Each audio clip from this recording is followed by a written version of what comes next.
بچوں کی تربیت۔ دوسروں کے سامنے اپنے بچوں کے عیب بیان نہ کیجیے اور نہ کسی کے سامنے ان کو شرمندہ کیجیے۔ ان کی عزت نفس کے آپ محافظ ہیں۔ بچوں کے سامنے ان کی اصلاح سے مایوسی کا اظہار بچوں میں احساس کمتری پیدا کر دیتا ہے، یا پھر ان کے اندر ضد اور غصہ بڑھ جاتا ہے کہ جب ہم خراب اور ناقابل اصلاح ہیں تو خراب ہو کر دکھائیں گے۔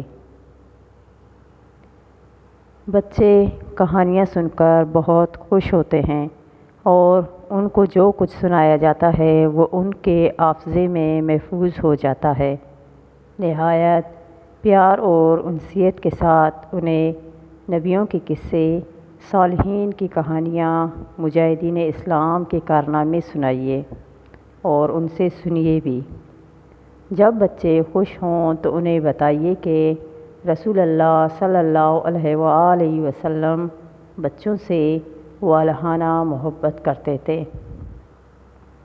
بچوں کو دیکھ کر حضور صلی اللہ علیہ وآلہ وسلم کا چہرہ گلنار ہو جاتا تھا۔